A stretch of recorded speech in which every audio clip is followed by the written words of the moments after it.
Bonjour à tous et bienvenue pour la suite du t-test avec des échantillons indépendants et des variances hétérogènes.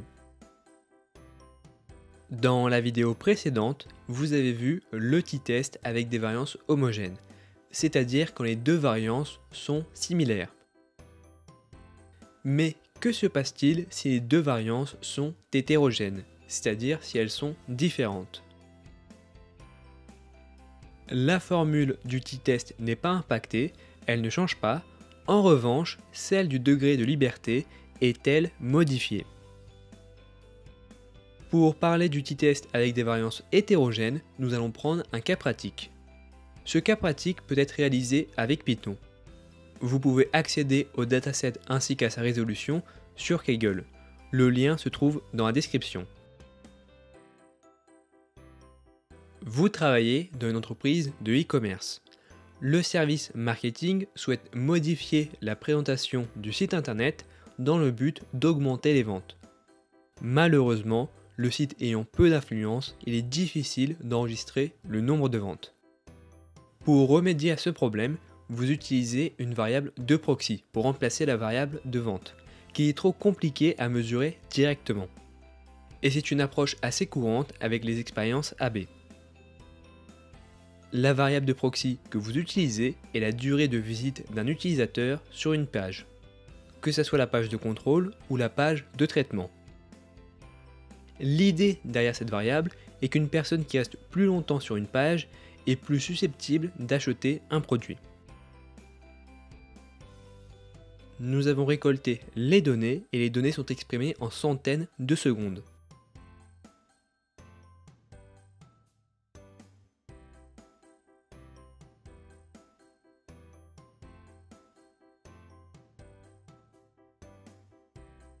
Par exemple, 0,21 signifie 21 secondes et 2,53 signifie 253 secondes. Nous voulons savoir si avec la page B, les utilisateurs restent plus longtemps sur la page qu'avec la page A. Pour répondre à cette question, nous créons un test statistique pour savoir si la différence est plus extrême que ce que la chance pourrait produire.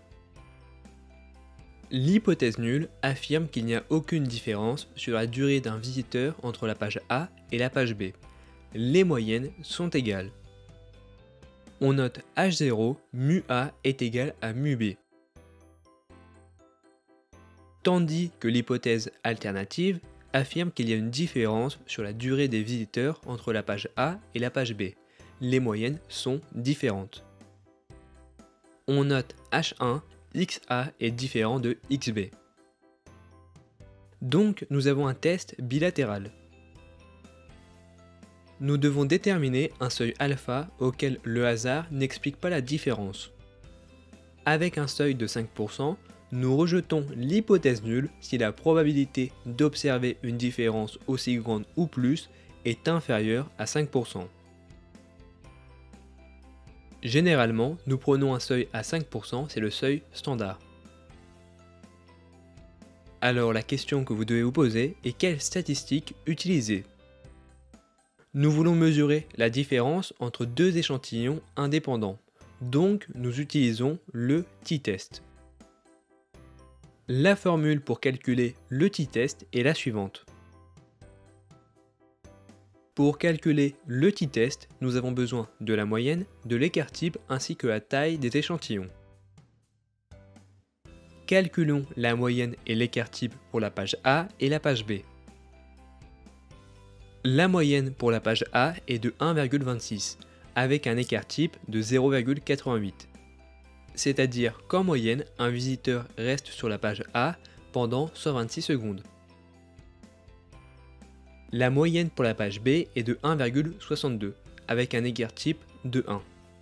C'est-à-dire qu'en moyenne, un visiteur reste sur la page B pendant 162 secondes.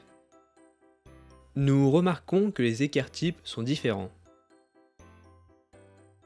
Avant de passer au calcul du t-test, nous pouvons effectuer une visualisation graphique.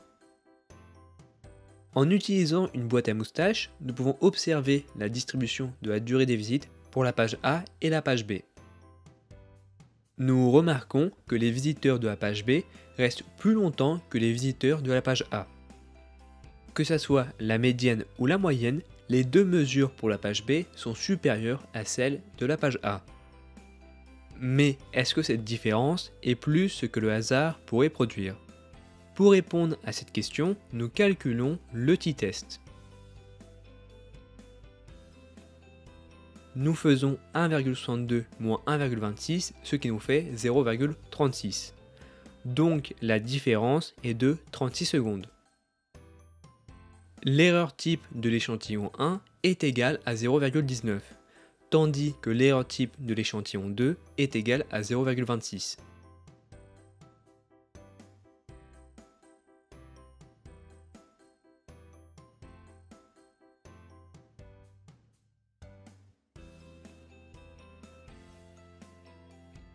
Le t-test est égal à 1,10. Alors, il est possible que vous ayez des résultats différents dus aux arrondis. Jusqu'ici, rien n'a changé pour le calcul du t-test, mais la formule pour le degré de liberté est différente. Nous ne faisons plus n-1, mais cela. Le calcul est maintenant beaucoup plus complexe. Nous commençons par le calcul de l'écart type du premier échantillon au carré divisé par la taille de l'échantillon numéro 1 plus l'écart type du deuxième échantillon au carré par la taille de l'échantillon numéro 2.